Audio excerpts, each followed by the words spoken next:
TBT will be back in Louisville this summer. Louisville's alumni basketball team, the Ville, announced today they will again play in the basketball tournament. Luke Hancock was named the head coach of the Ville. And he believes the familiarity with each other is a definite advantage. We have a lot of guys that are around Louisville, that have Louisville ties, that have played together in years of pickup games, and I think that really helps us. It's always Louisville first, Cardinal forever. The fans are the reason why I chose to come to the University of Louisville.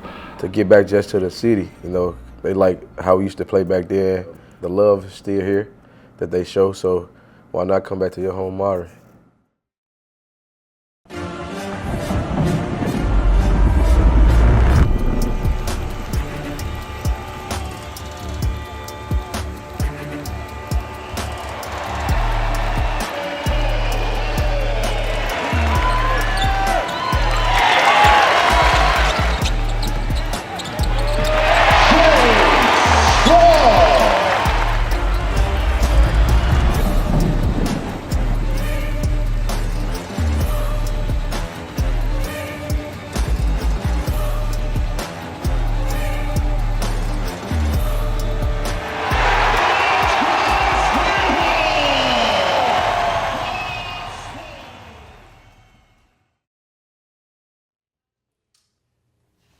All right, so who do I need to reach out to? Trez and Russ.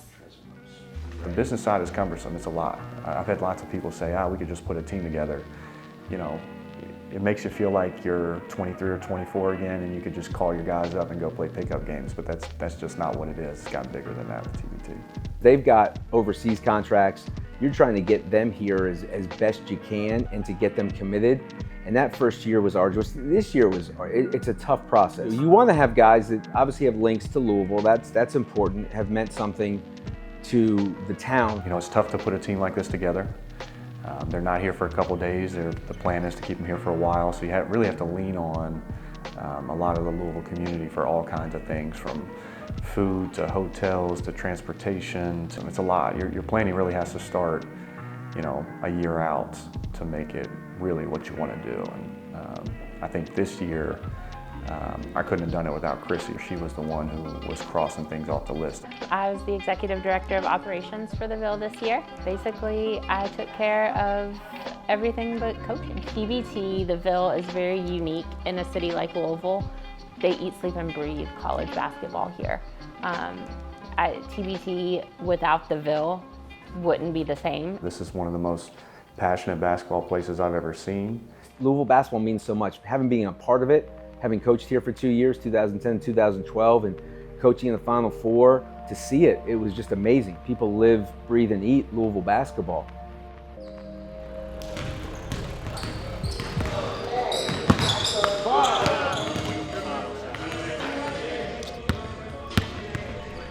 Help him, Chane. Yeah, down.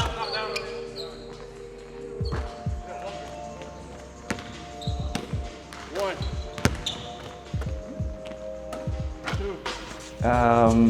We're very unique. I think personalities is one thing, because we got huge personalities. There's nobody like Russ Smith. There's nobody like Montrezl Harrell. You might want to take your mic off. You might want to take your mic off. Louisville basketball was going through a rough stretch. So for us to bring some of those guys in was big.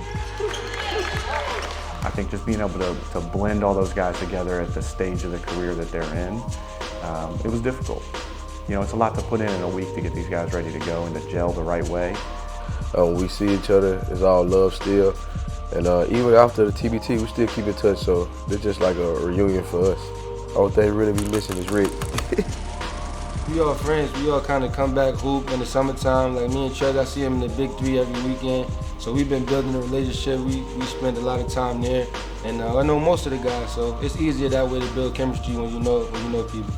They care about wearing that name on their chest, the Ville or Louisville. They play hard. They care. You got a mix of a couple different recipes, I think you would say. You got a couple Patino guys, a couple Mac guys, and it's different styles. And man, you can put it all together and put guys that have had a little bit of the both experience. You're really cooking up a great recipe. Yeah, I enjoyed the experience, but it was tough. It's tough to coach your peers. It's tough to coach guys who I've always had a player-to-player relationship with. You respect Luke so much because I actually played with Luke 2 years. Because he's going to be on us, just like Rick would have or any other coach. Oh, man, it's crazy because Luke's out there, you know, we doing shell drill, and I could just see he really want to still hoop. He still got the step back, still look the same, but, you know, he has a basketball mind. He loves basketball, and he's putting us in a great position. I mean, Luke being the coach has been great. And when things are going good, you know, everybody's happy. It's all smiles, it's all jokes. It's just like being back in the locker room. But it's really about when adversity hits. You only have a week really to get these guys ready. So it's really important that you focus on some of the principles. You're taking him out. Trez has this basket coming. Trez, you're coming off me right here. Good. And now Earl's coming to get you. You're running right at him. Earl might have the slip. You're getting to the corner, Jay, for your shot. Yeah. Fucking rebound the ball, man. Jay, they eat him up. Hey, look at the defenders you have up top. Absolutely smother them. Smother them. Smother them. Taking 10 minutes to drop a fucking play. Yeah. Right? No, that's why I was saying, bro, like in the game, I give them the weak and strong colors because there'll most likely be a big coming up and down here. Exactly. But with the plays going on right now, bouncing all around, I'm going to just tell them left and right so we can get That's it. Hey, exactly. Yeah. Yep. From practice standpoint, just getting those guys in there, and I was fortunate enough to work some guys out before we officially practiced. I love just the sweat equity, working with players, doing drills with them and that kind of stuff. That to me is always a blast. Today we went up and down a lot. We compete, and Saturday's coming fast, so we're trying to learn a lot on the fly. But a lot of us played basketball. We all played with Coach P. Like it's always been for us, the guys that came through Louisville and know the system. Competitive, gonna compete, a lot of running. Just get in shape, how we gonna play. You practice how you play, so that's all we just been trying to improve on. It's always gonna be like that with a Rick Pitino-led group. We know we're gonna compete. Out here we finna make you better, and everybody who come on the floor know it.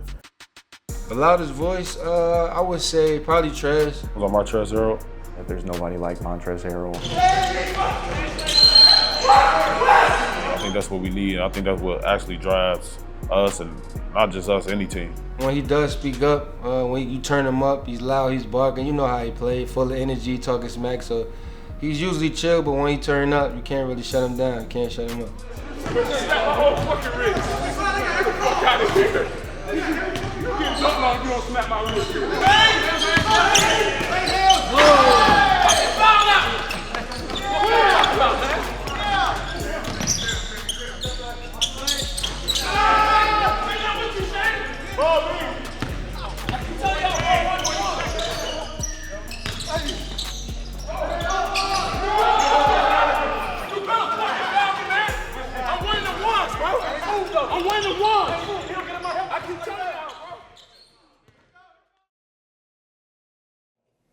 Taking it back to that Michigan game, biggest stage in college basketball, 5 for 5 from 3. Like, what's going through your mind during that game? Yeah, you know, it's at the end of such a long season, and when I think back, it was just kind of what we needed at the time, and we had so many guys on that team that could have stepped up in different moments. You know, in the Final Four game, Tim Henderson steps up, knocks us down some big shots. Russ Dickulus was himself all season long. Whether it was, you know, Peyton controlling the pace of the game in the second half, Chane Behanan just being an absolute monster on the boards in the second half. It's just, all those guys could have stepped up at different times. It just happened that, you know, the shots came my way in that particular game at that time. Last well, Michigan really 2-to-1 ratio. That'll help. Hancock for 3. Chane. Hancock will try another dribble over McGarry. Got it. There he is again, just pick it up just the other day. Keep jab. Hancock way downtown. Wow, he shot that from Marietta, Georgia. Look, but LeVert got out on it quickly. Used that wall fake really well. Now he takes it and got it. I cannot believe this. I don't think I've ever been in a louder arena than when Montrez gets that dunk after we hit a few threes in a row there to end the first half. Set out on top, but the ball is loose. And now they get it to Siva. It's going to be Louisville in front.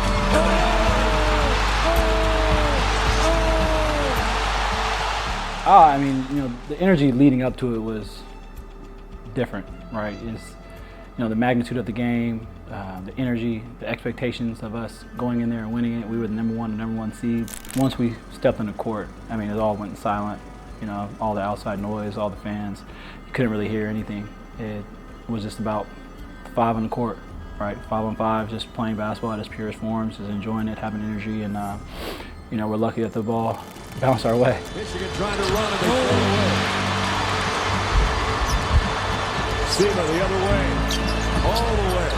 He is so good. Like I said, it's a dream come true. Everybody, you know, dream is to go to the NCAA tournament, like one of the biggest stages ever after basketball, after NBA. But I was fortunate enough to do that with a good group of guys. And I stayed in Louisville, Kentucky for a reason. You know, the Louisville community is special. I think it's unique. You know, there's a reason why I'm here. I married a Kentucky girl. I'm not going anywhere. That's all part of this Louisville community. And you know, not that I wasn't embraced, but when you win a national championship, you know, at a school that wins multiple national championships, you're in a club, you're in a tier. And I think fans appreciate how hard we played and what we gave to the city. And like I said, it was some of the best years of my life.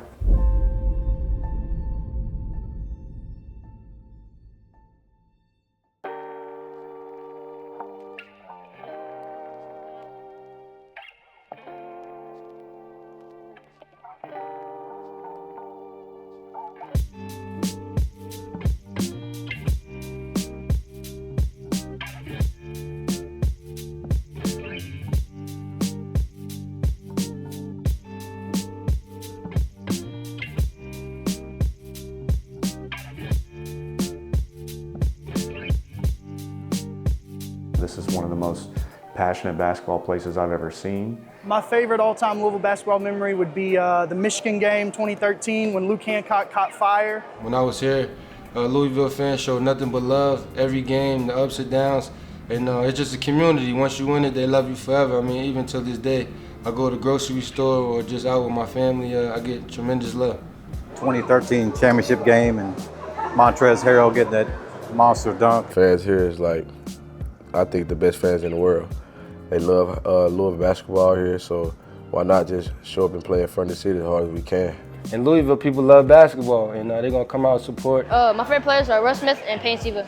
The fans are the reason why I chose to come to the University of Louisville, live here after I was done playing, and getting out there, walking out there, seeing the sea of red, and putting on that jersey as a player is always fun.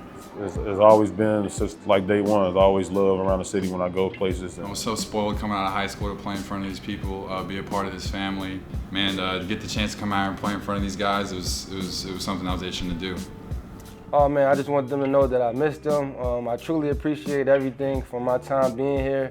And even when I come back, you know, I always have my Louisville pride, and I love you guys. For me, to be in Freedom Hall was an out-of-body experience. It was just like when I was coaching here at Louisville, getting to play in Madison Square Garden, things you dream about as a kid. It was wild, it was neat. And Freedom Hall was loud, it was crazy, it was fun. Whenever you're competing, and all these guys are competitive, and all these guys are driven, from coaches to players, so no matter what, you walk in there and it's always palpable. You can feel it, you can taste it. It's always a feeling of, wow, the excitement of getting ready for a game in front of thousands of fans at Freedom Hall. Freedom Hall was one of the best arenas in the country for a long, long time. It didn't host all those Final Fours for nothing. All right, fellas, showtime, 25 minutes, and the lights are on again, man. I know it's going to be fun for some of you guys being back in Freedom Hall again, but there's a ton of people out there. There's a ton of buzz for this. I'm excited for you guys. Get back and make them see 5 guys being up. Get back in transition. It's going to be a rebound war. Challenge shots, player movement, ball movement, no standing. Get out and run after we secure the rebound. We've been working on a lot of sequences. I like the defense. I like the energy of the talking. I mean, like I said, we just got to convert all that over to the game, and we'll be good. Bring it in one time. On you, Dave. Let's go. Set the tone. Set the tone. Win on 3. 1, 2, 3. Let's go, fellas. You don't know what you're going to get until you get out there and start playing against somebody else. But you know, I keep talking about these vibes. I really thought sharing minutes, sharing the basketball, giving multiple guys opportunities. You know, in that first game, we were able to do that.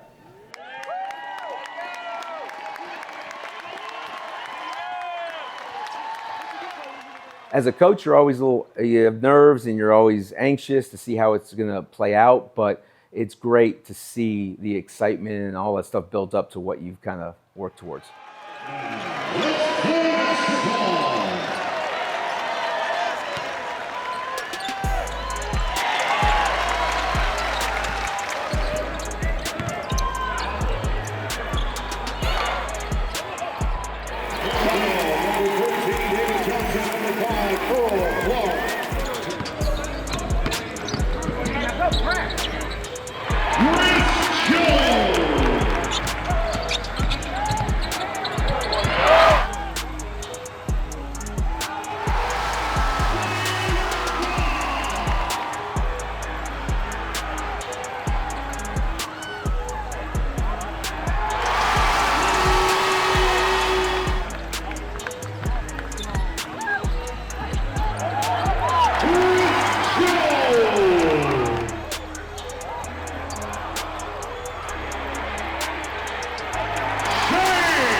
Montrez, the energy that he was bringing, he got that AM1, and he came over here to the crowd and he was like, this is my city.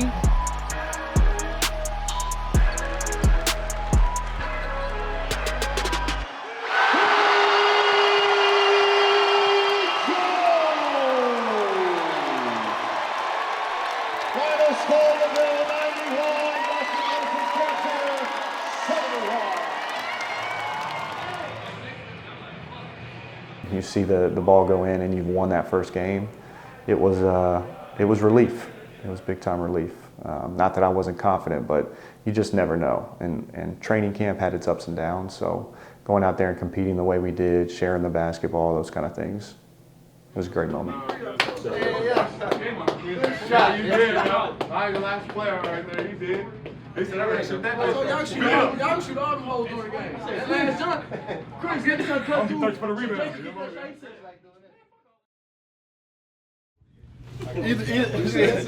Either way he put it is a good thing. No, it's not. I shot the most contested shots. Yeah. I'd rather me than you.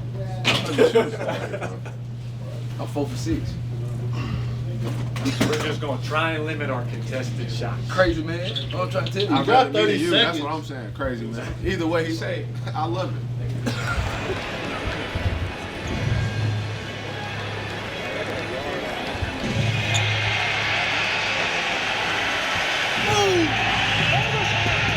Peyton Siva.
You know, we did a lot of prep for sideline cancer. They didn't hit very many threes in the first game. They didn't hit very many threes last year. They didn't hit very many threes the year before that. But they sure hit a lot in that first half against us.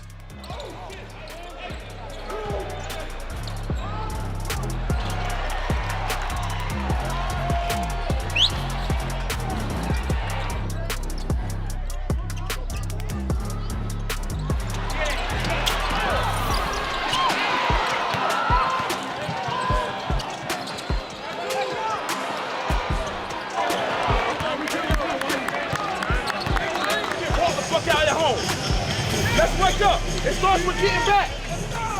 Let's wake the fuck up. Well, you know, you're down so much at halftime, we had to flip everything. The late ones were contested tough shots. They were tough contested shots. They're not going to make those as long as we get disrupted. It's going to be the best comeback of their life, one at a time. And there's no 20-point plays, one at a time. Let's compete. That's the main thing right now. Our message was this is going to be the best win of your life. You know, we're down 20-something at halftime, and we're like, our message to those guys was this is going to be the best win of your life. We're going to celebrate after the game. So just believe in that. Greatest comeback of their lives. All right. We got to pick it up on defense. We missed too many free throws that got us off kilter.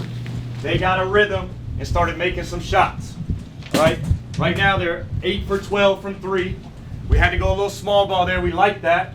We're going to heat them up. All right. This game is not over.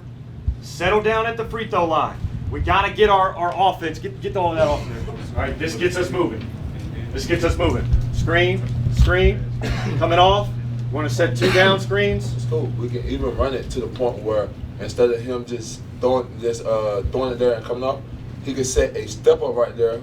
I still dive through, throwing it back to him, and it's still in his right hand to go to the same ISO. You understand that? Gotta find him in transition. Just putting a little hand up is not enough. We gotta get in their shit and take the momentum back here. All right?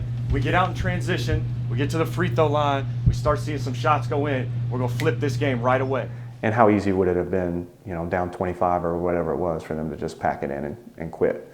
But they definitely didn't do that. I walked in the locker room and said, this is going to be the best comeback TBT's ever seen. I certainly believe that. Told them we're going small ball. We're going to simplify our offense. Let's go get it. And I had all the confidence in the world we were going to win at halftime. I think, you know, we dug ourselves a hole. We just, you know, and it's tough. Look, you're trying to get as many, you have such a talented roster. So you're trying to balance as best you can to get guys as many minutes as possible. And like I said, we got ourselves into a hole. We're down quite a bit. The environment was so tense, I think our guys kind of lost focus on what we were trying to do on the offensive end. So you're not just going to give up, right? What are you going to do to simplify some things? What are you going to do to try and get out in transition? There's no 18-point plays.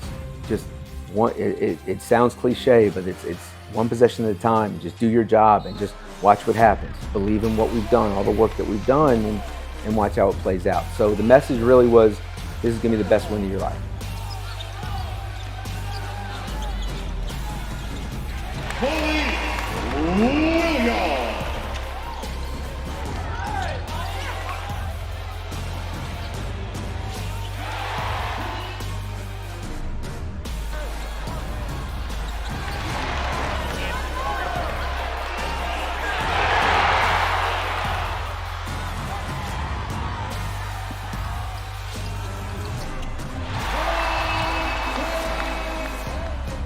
Even though they were undersized, they were really good rebounders.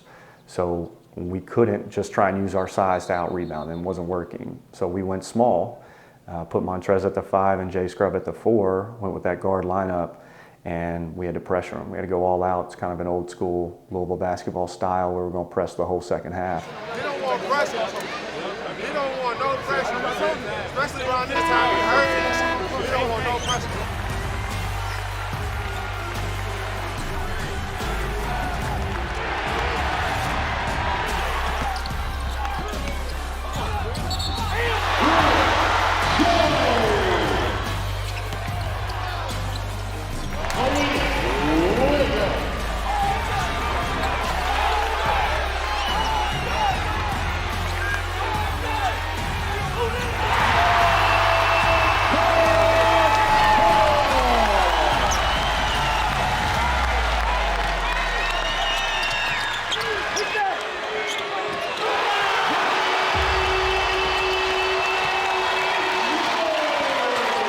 Let's pick it up on the defensive end. Our defense has to fuel our offense on the other end.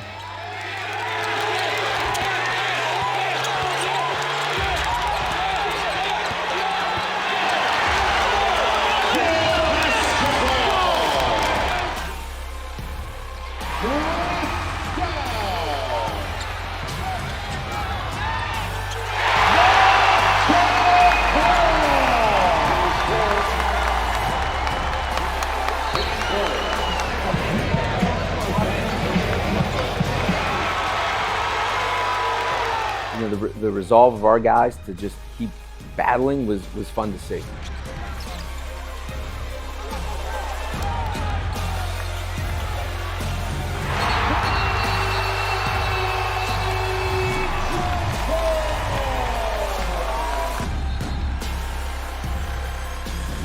Especially when you get down to the end of the game, you still have to give guys rest, and you have to sub guys in and out. You make that big run, guys have been sitting for a while, now you got to sub somebody in the game who's maybe not in the same rhythm as some of those other guys.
You know, it's kind of fitting a transition bank 3 from straight away with how that game went. There's winning and then there's misery in every realm of coaching.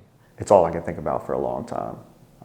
And I know everybody put so much into it. I know it was the same way for them. I know it was disappointing for the fans, but I can promise everyone it was 10 times more disappointing for us because we had our whole hearts in this thing this year. It just means something for all those guys to come back and participate in something like that with the Ville on their jersey. You know, it's not fun to lose, but competing and having your guys there, and again, having that focus on winning that next game, hopefully that's a little bit of fun for these guys. Like once you come here, it just you always feel the love and the family. I just came out here just to show the city love that showed me love for 3 years when I was here. To be back with these guys is like mean a lot to us, and then to get back just to the city. I've certainly enjoyed being a part of the Ville. I've enjoyed the buzz around the community. I think people had a great experience. Everybody's disappointed when you lose. Nobody more than me, but you know, we're building something, like I said. From the Ville perspective, there's too much talent in the Louisville basketball family not to put a team in there. Well, I don't have all the details, but with the response we've got in the first 3 years, I can't imagine Louisville's going to stop. They're in motion. We're not going to. That's not. You know, it's never my full-time gig. You know, but it's something that we'll start getting on it pretty soon, and you know, just start outlining or laying out some of the plans we have for year 4. We're looking forward to it. We've already started talking a little bit about next year and what that's going to look like for us from a business standpoint, from a roster standpoint. We've had those conversations, very early conversations. So yeah, we're going to run it back. We'll be here next year. The Ville will be back.